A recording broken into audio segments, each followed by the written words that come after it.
Okay, welcome.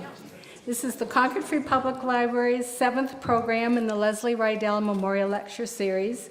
I'm Karen Ahern, and I'm the children's librarian here, and I'm very pleased to see this place packed. It's wonderful. Thank you to the generosity of the family and friends of Leslie Riedel. We have had the honor of meeting some of our favorite authors and illustrators of children's and young adult literature. I would like to thank Laura Rivas and Ann Urza Leggett from Candlewick Press for their help in making tonight's program possible. The Friends of the Concord Free Public Libraries provided a wonderful reception. There's a wonderful cake. Have you seen the cake yet?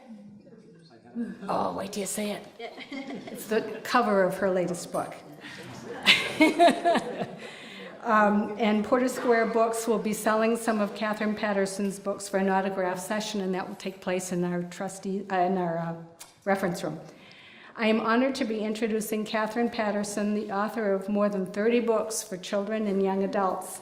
She has won the Newbury Medal 2 times, the first in 1978 for Bridge to Terabithia, and the second time in 1981 for Jacob Have I Loved.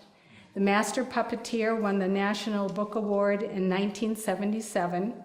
The Great Gilly Hopkins won the National Book Award in 1979, as well as a Newbury Honor Award. Authors would die if that ever happened to them. Her rich body of work has won numerous awards, both national and international. Katherine was the National Ambassador for Young People's Literature in 2010 to 2011. And she was named a living legend by the Library of Congress in 2000. When Katherine was very young, her family moved a number of times. Life in North Carolina, Virginia, West Virginia, and China provided a wealth of regional topics. She went to the King College in Tennessee, which added more influence to her later writing. Her missionary work, her graduate classes in Bible studies and Christian education, her life in Japan, and her marriage to John Patterson, a Presbyterian pastor, have all influenced many of her characters. Who but an author as talented as Katherine Paterson could set her stories in so many distinctly different locations?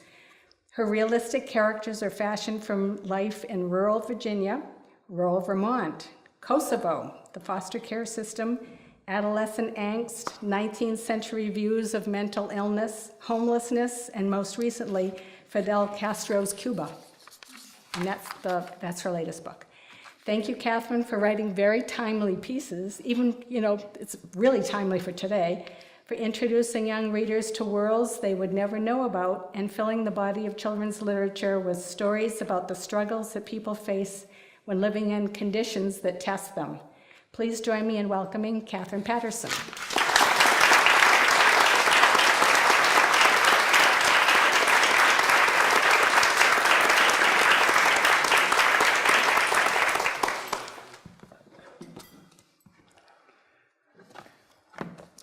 My friend Miriam Marichek, that I've known longer than I've known most of you, or I think probably all of you,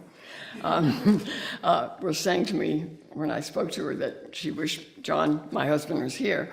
And I said, well, sometimes I think he is. And he used to always paste a little thing in the inside of my notebook from which I was going to speak, and it would say, is the mic adjusted? Do you have water? I love you. So we will pretend John is here tonight, right? I've been carrying around in my purse a note from Kathy Bates. I had written to her to thank her for her portrayal of Mamie Trotter in the film adaptation of The Great Gilly Hopkins. Mamie Trotter is my favorite character in all of my books. Don't ask me which is my favorite book, but I can name my favorite character, and that is Mamie Trotter. And so I wrote to Kathy and said I needed to tell her what I'd been saying to everyone else, and that was that I would never think of Mamie Trotter again without seeing her as Kathy Bates had portrayed her. And this is the letter she wrote me back. Dear Katherine, Thank you for your kind words. It means a lot to me that you're happy with my interpretation of a truly heroic woman. Especially in these terrible times, it is important to realize that one right-minded, compassionate, and determined person can make a difference by shaping the destiny of a child. We need more examples of this love in our world. The young men who were once boys in the mother-son book club that Mrs. Riedel organized and led have testified that Leslie Riedel was one of those shining examples, a right-minded, compassionate, and determined person who made the difference in the lives of many children. And so it's an honor to be part of the lecture series that honors her life and her gifts to this community and the children whose lives she helped to shape. And I thank you for that. Children often ask me how long it takes to write a book. And when I'm being mischievous, I say, well, I once wrote one in the shower, hoping they will ask me which book and how I could have written a book in the shower. Sometimes they don't. You haven't asked, but you're a captive audience, so I'm going to tell you whether you're interested or not. 30 years ago, I took part in a symposium in the Soviet Union on children in the arts. As writers and illustrators from both countries, it was our attempt to build a bridge between our estranged nations. In Russia, I met an artist who was well known in his own country for his illustrations of Russian fairy tales. He spoke very little English, and I spoke no Russian, but through the help of bilingual participants, we got to be friends. As a farewell gift, Vladimir Vagin gave me an exquisite little book that he had illustrated. Nina Ignatowicz, one of our translators, and at that time an editor at Harper's, suggested that I write a book for Vagin to illustrate. This has been one of our aims of this exchange. I'd love to do that, Nina, I said, but Vagin needs a fairy tale to illustrate, and I don't write fairy tales. Well, think about it, Nina said. I didn't think about it. I was in the middle of writing Park's Quest, and by the time I'd finished that book, the holidays were upon us, and the house was filled with extended family. One morning, the house emptied, most of the crowd going off to ski and my husband to work, leaving me and the dog in a house filled with mess and an empty refrigerator. What should I do first? Go to the supermarket or clean up the house? I decided to take a shower. When I got into the shower, I was thinking about the supper menu and starting the laundry. When I hopped out of the shower, I had a whole fairy tale in my head. I threw on a bathrobe. I always say this when I'm talking to students because I don't want imaginations to go wild at this point. I threw on a bathrobe and raced downstairs to my study. I didn't stop writing until I had scribbled it all down on a yellow legal pad, which upon hearing cars in the driveway, I threw into a desk drawer and rushed upstairs to dress. I didn't dare look at the scribbling again until the holidays were well over. When I read it, I rather liked it. So I polished it up a bit and sent it to Nina. I was afraid she'd call and say, "Katherine, this sounds like somebody wrote it in the shower." But she didn't. She liked it enough to send it on to Vagin, who was very enthusiastic about it. He loved kings and queens and fairy tales. And the title of the story that I essentially wrote in the shower is The King's Equal, and I still like it. Now, I've tried to analyze this. I've had plenty of showers in the past 30 years that have produced maybe a sentence or a paragraph, never a book. But this particular story, of course, was a fairy tale. We all know how fairy tales begin. And we all know how fairy tales end. Happily ever after. So, the only thing you have to keep in mind is that In the middle, things happen in groups of 3. Simple, isn't it? So when I have this neat formula, why haven't I churned out fairy tales by the gross? Why indeed is it I so often feel I will never write another book? Now this isn't a joke. Whenever I finish a book, I say, well, that was a great career while it lasted, being sure that I will never again have a book-worthy idea. So why not another fairy tale? Well, actually, I've written 2 cents without the blessing of a shower, but both of them are out of print. So I guess I have to face the fact that I'm not really a writer of fairy tales. It's not that I think fairy tales are unimportant. I do think they're important. Bruno Bettelheim, in his book, The Uses of Enchantment, says that the child who hears fairy tales is able to face the dark and wild side of his or her own nature and to comprehend on an unconscious level the incomprehensible adult world. Moreover, he says, the fairy tale gives children hope that they will succeed, overcoming the giants within and without, and of course, topped off with a happily ever after. Whenever we think of fairy tales, we must admit that our response to them is at a deep pre-rational level. The language of fairy tales has shaped our psyches as well as our language. We didn't need Bruno Bettelheim to tell us that. But perhaps we need to question how it has shaped us. I mean, did I really want either of my daughters or any of my 3 granddaughters to believe that her ultimate meaning in this world depended on the appearance of a handsome prince who, with a kiss, would bring her to life and turn her into a perpetually happy princess? I don't think so. There is certainly a time in a child's life when she needs fairy tales. I get very nervous when a proud parent tells me that his precocious 7-year-old has read Bridge to Terabithia. I can't say it to this loving father, but what I want to say is, no, she's only 7. Even if she's a wonderful reader, she's probably not emotionally ready for Bridge to Terabithia. At 7, most children need happily ever after. Otherwise, why do I get a lot of letters from the youngest of my readers asking me for a sequel in which Leslie Burke rises from the dead or never really died? I think you should write a sequel where Jess wakes up and it was all a dream, said one boy. Shades of the worst Dallas episode ever aired. Those young children who wrote me wanted happily ever after, and I had failed to provide it. You don't have to be 7, however, to respond to a fairy tale. Someone has said that the most exciting words in the English language are once upon a time.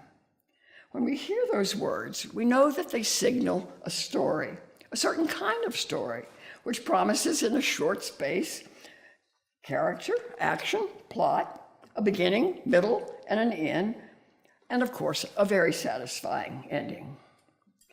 As adults, most of us would not describe our lives as a fairy tale. Comedy, tragedy, soap opera, perhaps, but not a fairy tale.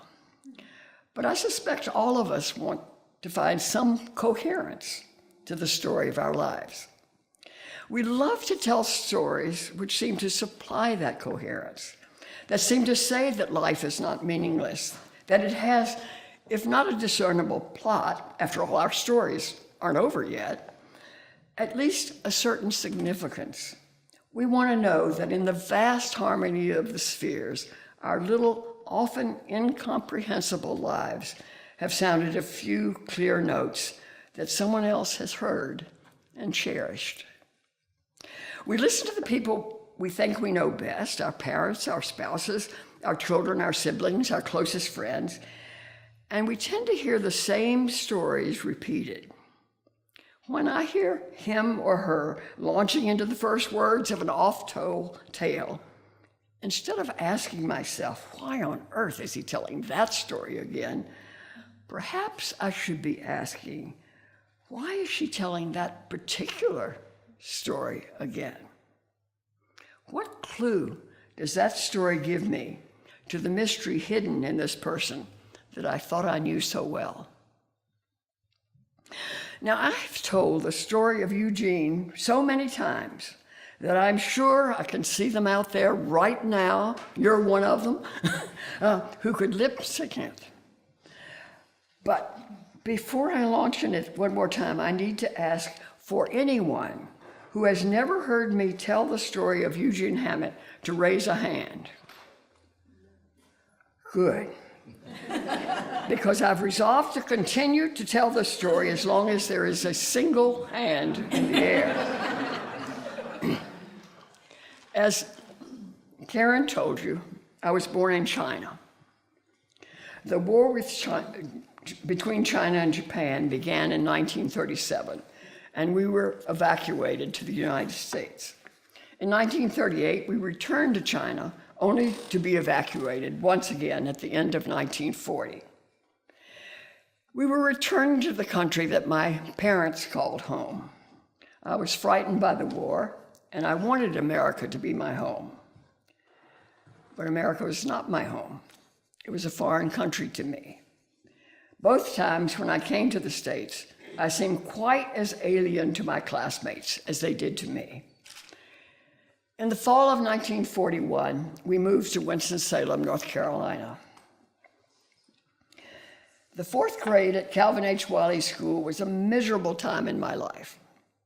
I spoke with something of a British accent, like my friends in Shanghai did. I could hardly afford lunch, much less clothes, and from time to time, my classmates would recognize a piece of their discarded clothing on my back. The war began in December, and since it was known that I'd come from that part of the world, there were dark hints that I might be one of them. There were a few bright spots in that horrible year: the librarian who made the library a sanctuary for me, and a music teacher who seemed to understand children very well, and a boy named Eugene Hammett. Though Eugene and I became friends sometime in the course of that year, there was an important difference between us. I was weird, as I have pointed out earlier, through no choice of my own. Eugene was weird by choice, or mostly by choice, I guess. He didn't choose his own looks. He was a perfectly round boy who wore full-moon steel-rimmed glasses long before John Lennon made them acceptable, and sported a half-inch blonde brush cut. My only ambition in the fourth grade was to become somehow less weird. Eugene's declared ambition was to become a ballet dancer. In North Carolina, in 1941, little boys, even well-built or skinny little boys, did not want to be ballet dancers when they grew up. Now, sometimes outcasts despise even each other, but Eugene and I did not. We were friends for the rest of the fourth grade and all of the fifth, sixth, and seventh grades. During my public school career, Calvin H. Wiley was the only school I went to for much more than a year. And by the time Eugene and I were in the seventh grade, I had fulfilled my modest ambition. I was no longer regarded as particularly weird.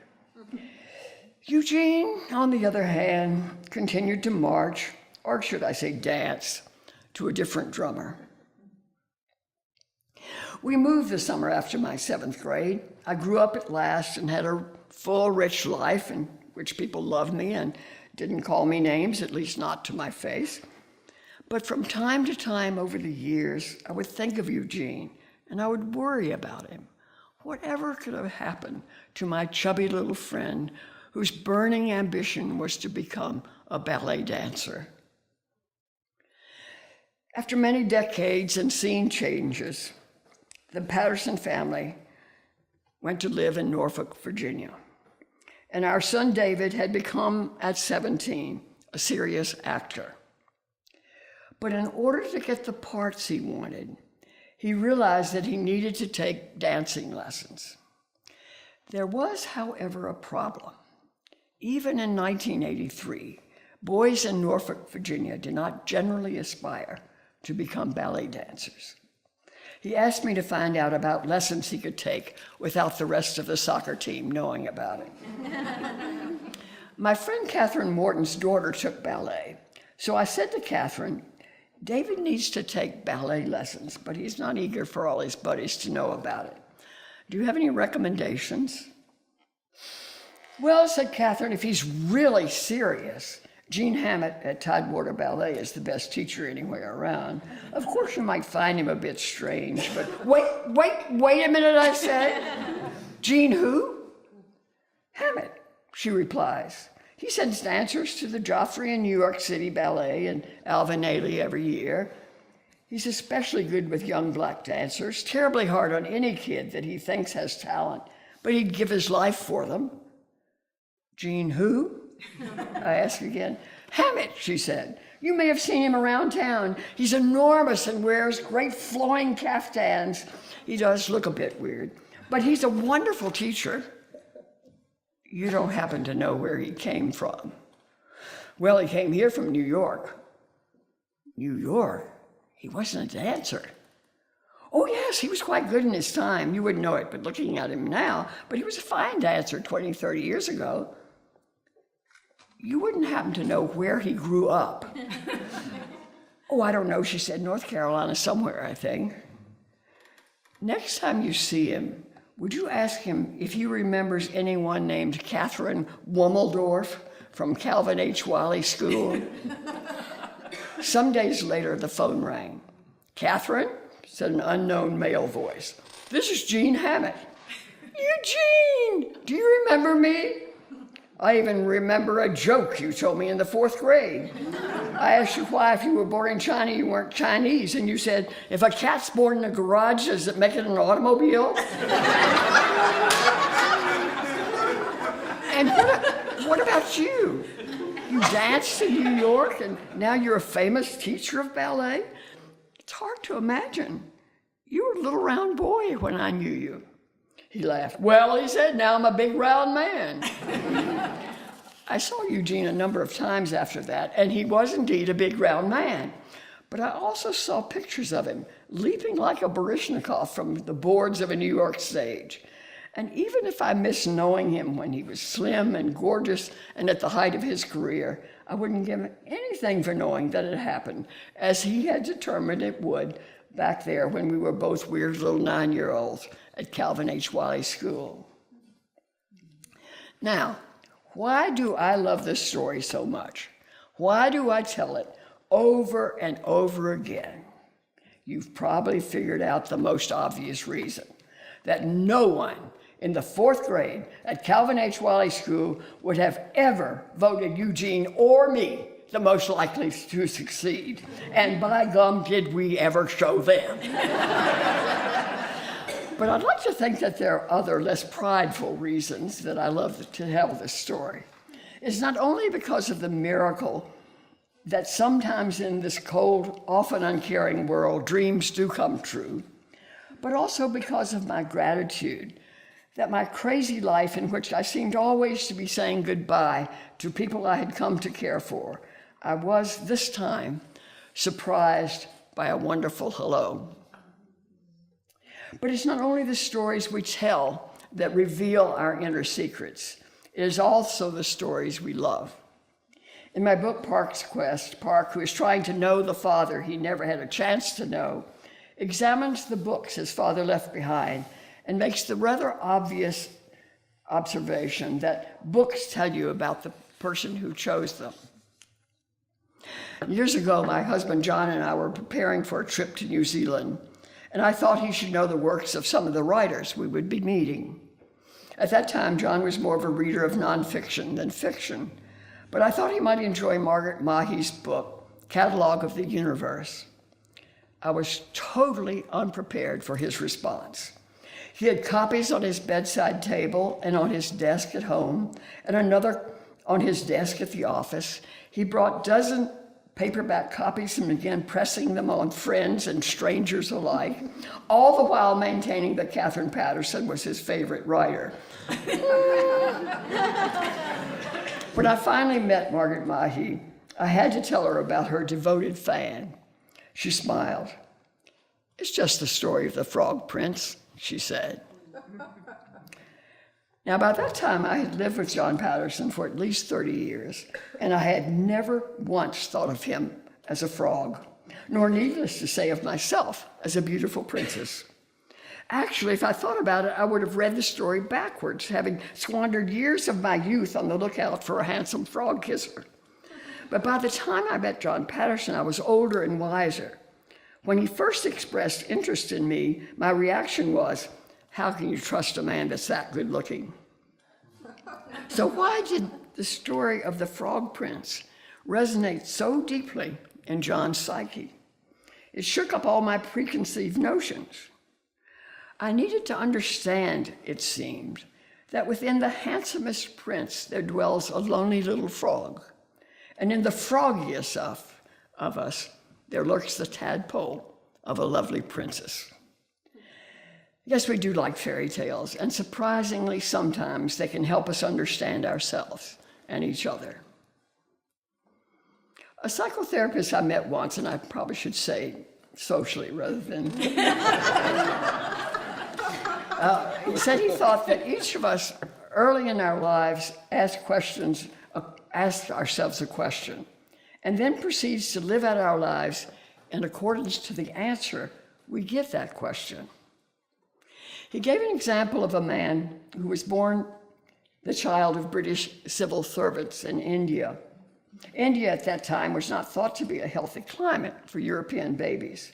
So his mother had come to England before his birth, and then when he was 6 months old, left him in the care of relatives and returned to India to be with her husband. The question this man had asked himself when he was a tiny child was, "Why did my mother abandon me?" And his child self had said, "Because I was bad. I must be perfect, or people I care about and depend upon will leave me." It took him 60 years to realize how much this answer had damaged his life. But he clung to it because it gave his life meaning, and any meaning, even a negative one, seemed better than no meaning at all. In Isaac Watts' paraphrase of the 90th Psalm, there are these words: "Time, like an ever-rolling stream, bears all its sons away. They fly forgotten as a dream dies at the opening day." We don't want our lives to be simply borne away in that ever-rolling stream. We want to know that once on this earth I lived and my life mattered. We want our own once upon a time to be meaningful to ourselves and to other people. The fantasy of fiction is that the writer can interrupt the ever-rolling stream of time. She can pluck a segment out of that relentless stream and give it shape and meaning. Stories have a shape. They have a beginning that moves meaningfully step by step with cause and effect through time to a consummation, an ending that makes sense in the light of all that comes before. But of course, that's not the same as happily ever after. Fiction's certainly the sort of fiction I write is quite different from a fairy tale. It's about real human beings living on this very real earth. Flannery O'Connor says fiction is about everything human, and we are made of dust. And if you scorn getting yourself dusty, then you shouldn't write fiction. It isn't grand enough for you. During my first 40 years as a writer of fiction for the young, I had the same editor. Her name is Virginia Buckley, and she was an editor at Thomas Y. Kroll, where in 1970, my first novel was taken out of the slush pile and deemed worthy of publication. I followed Virginia from Kroll to Harper's to her own imprint at Dutton. Her imprint was called Lodestar, and it was part of the merger when Penguin bought Dutton, but some years later when Penguin bought Putnam, Lodestar Books was one of the casualties of that giant merger. So I followed Virginia to Clarion. We did 16 novels together at, as you can see, a number of publishing houses. And I'm only here today because of our history together. But in 40 years, both of us got older. And the sad day came when Virginia felt she could no longer work. I would have been devastated that she could no longer edit my novels, except for the fact that I was no longer writing them. My husband, who had always been my first reader and editor, had been diagnosed with multiple systems atrophy, a condition that, if anything, is worse than it sounds.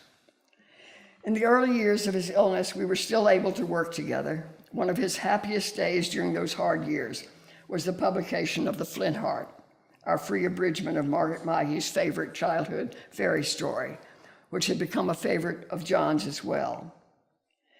But there followed the years when all his systems were failing, and I was mostly a caretaker. I didn't even attempt to write a novel. I did 2 beautiful picture books with Pam Dalton and jotted down the family stories that in 2014 were published in a book called Stories of My Life.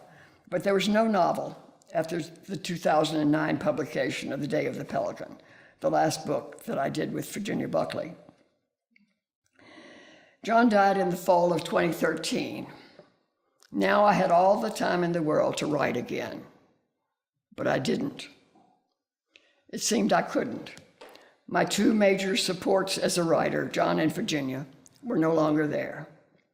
I'd never done a novel without the 2 of them editing and cheering me on. But it was more than that. I had no book-shaped ideas. Indeed, it seemed as though my brain had gone into deep freeze. I wasn't upset about it. It wasn't a tragedy if I never wrote another novel. I was past 80 and I'd had a good run. I have never been one of those writers who simply live to write, who think if they can't write, they might just as well lie down and die. I might want to lie down and die if I couldn't read, but nothing was keeping me from the many books I wanted to read before I died.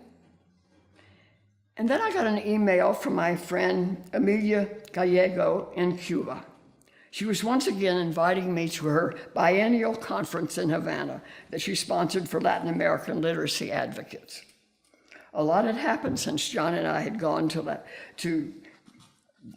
the conference in Havana in 2001. Senator Leahy had become a hero to my friends in Cuba for his efforts to ease relationships between our 2 countries. Barack Obama had become president of the United States. Fidel Castro had died, and so had my husband, John. The Obama administration was beginning to ease restrictions on travel to Cuba, and there would be no trouble with immigration this time around. The first time, we almost didn't get back in the country. We could take a flight from Miami rather than sneak out through Toronto. My son, John, speaks fluent Spanish and was eager to be my guide and companion on this trip. I wrote to Emilia and told her that we'd be there. Not too long before our scheduled trip, I ran into my friend Mary Leahy at an event at the Vermont State House. "Oh, Mary," I said, "I'm going to Cuba soon, and I was hoping I could get your brother to write a letter for me to read to the participants. He's such a hero to my friends there." It's very hard to get direct mail, as you know, to the Senate anymore. She said she'd introduced me to one of the senator's aides who was also there, but before she did, she said the thing that led to the writing of the book that has just come out. She said, "I'm so jealous. Pat gets to go to Cuba all the time, but I've never been there. When I began working with adult literacy in Vermont, I took ideas for our work from the Great Cuban Literacy Campaign of 1961. "Huh?" "I'd never heard of it," I said. "Read Jonathan Kozol's Children of the Revolution," she said. "It tells all about it." Needless to say, I immediately got hold of Kozol's book and then began to research the 1961 literacy campaign. My favorite resource was a documentary, a film by Catherine Murphy entitled Maestra. In it, she tells the story of the campaign, interspersed with interviews with a number of Cuban women who, as teenagers, were literacy volunteers. They all look back on the campaign as the year that changed their lives. Among these women was a world-renowned architect, an urban planner, a translator, an artist, a college math professor, a teacher, an actress, a medical secretary, and a social psychologist who was a leading proponent in the struggle for the civil rights of Afro-Cubans and the LGBTQ community in Cuba. The story of the literacy campaign is a story very few people in our country know. And how many of you all have ever heard of the Cuban literacy campaign? Yep, there's some. There's some here. That's great. It began on the 31st of December, 1958, when Batista, the corrupt dictator of Cuba, resigned and fled the country, making way for Fidel Castro and his band of revolutionary fighters to take over the country. In the fall of 1960, Castro addressed the United Nations, and in that speech, he declared that in 1 year, Cuba would become a literate nation. Unlike most dictators, and Castro certainly was one, he believed that in order to build a strong nation, you had to have a literate citizenry. Back in Cuba, he put out a call for volunteers. If you can read and write, he said, you should teach someone else how. He got about 750,000 volunteers, more than half of them female, and of that number, about 108,000 were between the ages of 12 and 18. The young volunteers were called Conrado Benitez Brigadistas. Conrado Benitez was an 18-year-old literacy worker who was killed by counter-revolutionaries on January the 5th, 1961, just when the formal literacy campaign was being launched. They were called Brigadistas because they formed a uniformed army brigade, but one carrying pencils and notebooks instead of weapons of war. Young Cuban girls who had up until then lived sheltered lives in the city, being carefully groomed for proper marriages, left their comfortable homes and vigilant parents to go into the mountains and countryside where there was no electricity or plumbing, where they carried water from the river and scrubbed laundry on the rocks of the river, and worked in the fields beside their host. And then at night, when the workday was over, sat with them under huge lanterns provided by the Chinese government and taught the campesinos how to read and write. Not only was life as a brigadista rugged, it was also dangerous. First there was the bombing, and then the US-backed invasion at the Bay of Pigs. It was quickly defeated, but the invaders who escaped fled to the mountains where they opposed the Castro forces, including the peaceful literacy workers. After the campaign ended, the United Nations observers declared Cuba a fully literate nation. Today's Cuba's literacy rate is one of the highest in the world, being anywhere from 99.7 to 99.9%. The US literacy rate was 84% in 2014 and hadn't changed since the previous census 10 years before. I now knew what I wanted to say in my speech at Amelia's literacy conference for her Latin American colleagues. I had in hand Senator Leahy's letter to conclude my speech, but in the body of it, I would tell of my admiration and amazement for the young army of volunteers and the accomplishments of the campaign of 1961. I emailed my talk to Isabel Serrano, who was to translate it into Spanish. In her return email, she said, "You knew Amelia was a brigadista, didn't you?" I hadn't known, but when I did, it all made sense. She was one of the band of strong, accomplished women in today's Cuba whose lives had been changed by their experiences as teenage literacy workers in the 1961 campaign. On my return from Cuba, I was excited to tell friends about the trip and about the literacy campaign that had changed the lives of so many. My friend Lita Schubert said, "You should write that story." Should I really? I got in touch with Karen Lotz. Now, I've known Karen since she was a young assistant at Dutton Books. In case you don't know, these many years later, she has risen to be the esteemed publisher of Candlewick Press, the publisher that most of us in the children's book field think is the best children's and young people's publisher around. But I had known Karen since she was barely out of college. We went to the first Clinton inauguration together where she introduced me to Jimmy Carter. In short, we went way back. She might not think a China-born 83-year-old American gringo would be crazy if she wanted to write about something that happened in Cuba in 1961. I wrote and asked her. She encouraged me to write the story as a novel for young readers. So I decided to tell the story that few of us in the United States have heard, and no one that I knew of was writing about in a book for the young. We all know that Fidel Castro was a cruel and repressive dictator. We know that many Cubans fled because of his actions, and many others have suffered and died for opposing his regime. But perhaps we have not heard that under his leadership, Cuba became a fully literate nation, a country where education is free from cradle to grave. In other words, literally from preschool through a doctoral degree. And every Cuban has access to excellent medical care. We don't like to hear good stories about our enemies, but perhaps we should. And I fear the history of our own government's unjust actions against Cuba and much of Latin America hardly gives us the right to judge their injustices. As Laura says in her epilogue to her story, "My country is not perfect, but then is yours?"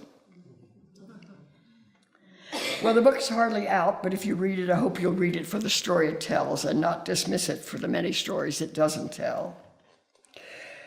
The need for story is buried in our human DNA, isn't it? Once we grow beyond needing once upon a time, we hunger for stories that, in the words of the writer Barry Lopez, sustain us with illumination and heal us. When Lopez speaks of illumination, I think he means that stories help us to see what is true, and visions of truth nourish our spirits. To sustain us with illumination and heal us, the word heal means to make whole. This is not merely putting a Band-Aid on a sore or even a cast on a break. It means coming into the fullness of what it means to be a human being. We don't come into this world fully human. We become human. We become whole. That is the task of our lives, to become full human selves. Scientists now tell us that they test the truth of an hypothesis by whether it is beautiful. James Watson, in his book, The Double Helix, tells us that when they came upon the notion of DNA's molecular makeup, the double helix, we had lunch telling each other that a structure this pretty just had to exist. The quantum physicist Verna Heisenberg says that beauty in exact science, no less than in the arts, is the most important source of illumination and clarity. But how should beauty be defined? Is it simply a subjective reaction merely in the eye of the beholder? Perhaps not. 700 years ago, Thomas Aquinas said that 3 items are required for beauty. First, integrity. Second, due proportion or harmony. And third, brilliance. This is echoed, interestingly enough, in the thinking of modern physicists who say that when a new theory is considered, it is beauty that is looked for. And the elements of beauty, they say, are simplicity, which implies completeness and economy, harmony, which implies the conformity of its parts to the whole, and pleasing symmetry, and brilliance, which means that a beautiful theory in science will have great clarity in itself and will also shed light on many other things. I think these elements are also present in works of art. Think about it. Simplicity, harmony, and brilliance. And really, that is what I would wish my own work to be. Simple, with nothing lacking, nothing superfluous, harmonious, an elegant symmetry of character, plot, setting, theme, all in proper harmony. Brilliant in that I have told it with clarity and that it will somehow shed some light on our human experience.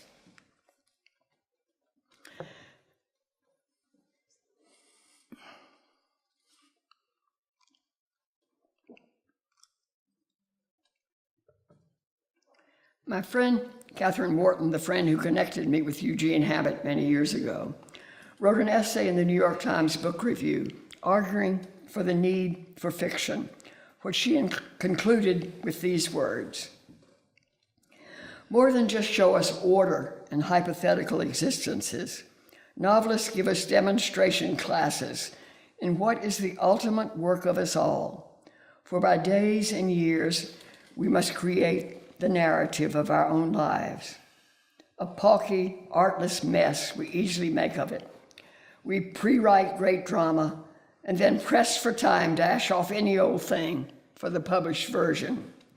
We labor over and constantly revise the past and the present, Monday morning quarterbacking our way through the week to find unifying principles and meaning.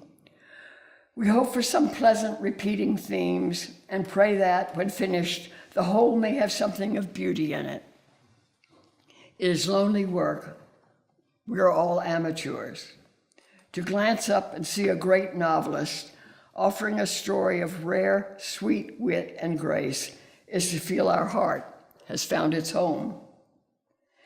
So you say that reading a novel is a way to kill time when the real world needs tending to. I tell you that the only world I know is the world as I know it, and I'm still learning how to comprehend that. These books are showing me ways of being I could never have managed alone. I am not killing time. I'm trying to make a life." Of course, my friend Catherine, who wrote those words, is the writer's ideal reader. Most of my readers will be young and less wise, less tragedy battered than Catherine was when she wrote her essay. But they're as hungry as she for those of us who write for them to give them the nourishment that only a story of beauty can give. I will hardly ever give them happily ever after, and I will never give them a story of relentless horror or unyielding despair.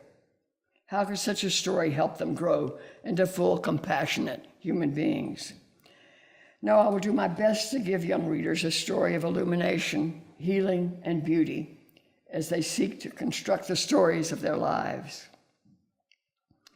I was once asked to speak to a group of public school teachers who would be taking their classes to see a production of the play Bridge to Terabithia. I spent more than an hour telling about how the book came to be written and rewritten, and then how Stephanie Tolan and I had adapted it into the play that their classes would see. There was the usual time of questions, at the end of which a young male teacher thanked me for my time and what I had told them that morning. But he said, "I want to take something special back to my class. Can you give me some word to take back to them?"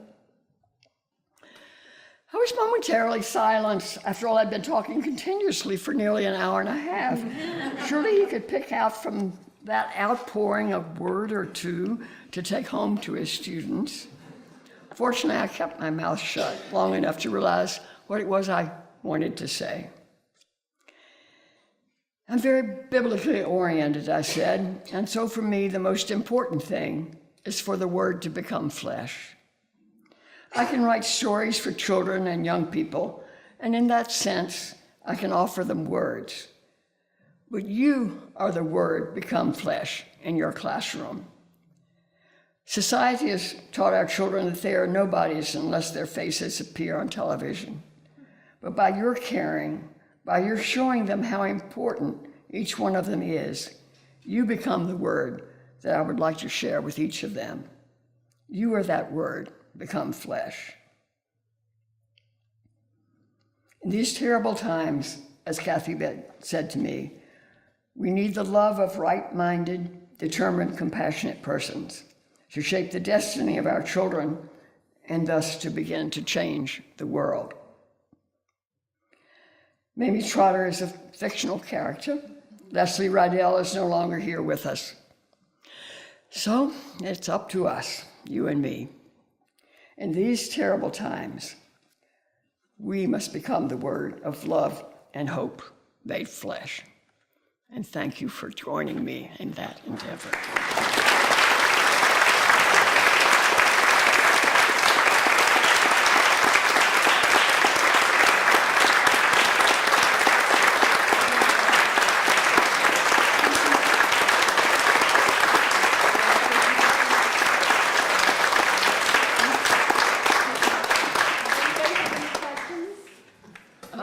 If you could speak up loudly, maybe. Yeah, you have to.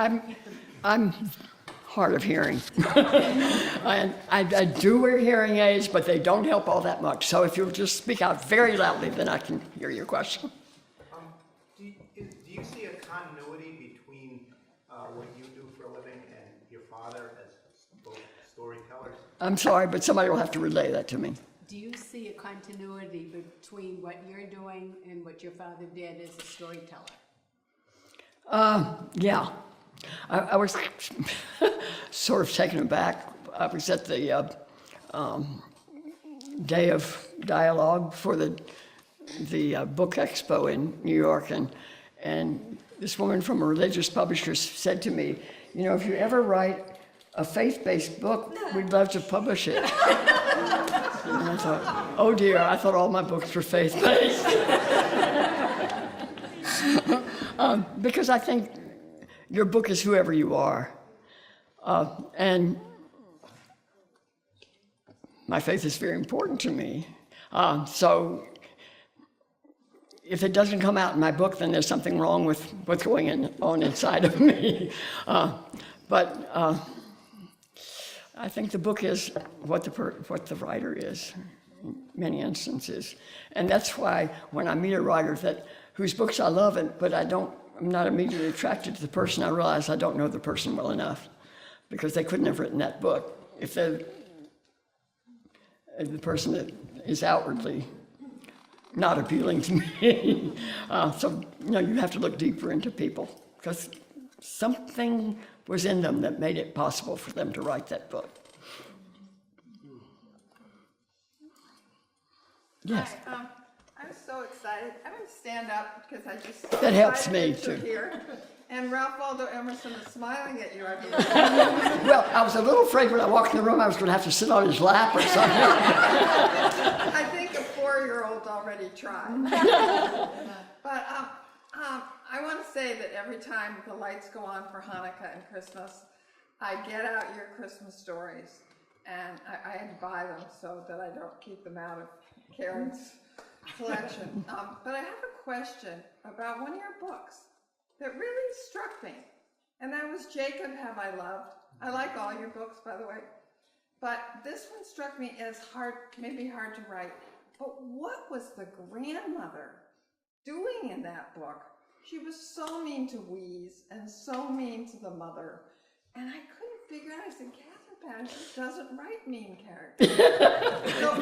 Well, I do too. I did think Mamie Trotter might have been black, and I had to read that book and read that book and read that book. I've had African American children swear to me that she's black. Well, that's what I thought. But I just wanted to ask, what was that grandmother doing in Jacob? The grandmother in Jacob Have I Loved is the devil. I mean, Yeah, she is. the devil's spokesperson, but she's a sick person. She's sick. Yeah, Alzheimer's. Something happens sometimes to people in dementia that turns them into not very pleasant people. Yeah. And I had a grandmother who quoted scripture a lot and never thought I'd come to any good. But when the book came out, my older sister said, well, she got grandmother. No, I didn't. That's not my grandmother. Actually, the person who inspired it was a woman who had dementia, who was the mother-in-law of a friend of mine. And she didn't know as much scripture as my grandmother did, but she used her words in a cruel fashion. And fortunately, although it was very hard for her daughter-in-law, she recognized that it was illness and not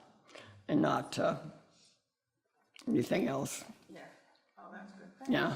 I love Mamie Trotter too, I thought. Yes, I love Mamie Trotter too. Well, I think our time is going rapidly. Is there one more question? Oh, yes, by all means. Why did you choose to write books for children and not adults? Why did you choose to write for children and not adults? You know, I actually think I have the best readers in the world. I began writing for young people sort of accidentally. I didn't know what I could do, and I wrote this book that seemed to be for young people. And then I realized I'd really fallen on my feet because young people are the best readers. You know, of course, people who write for adults look down on me and feel sorry for me and all that stuff. It used to bother me, but it doesn't anymore because I just think, well, how many of you had somebody read your book 17 times?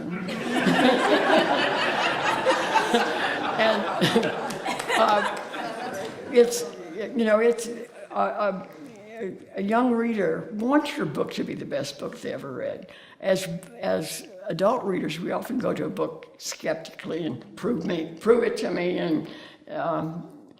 and young readers are much more open.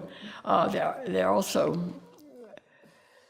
well, I'll put it this way: when I talk in schools, I say to the young people, how many of you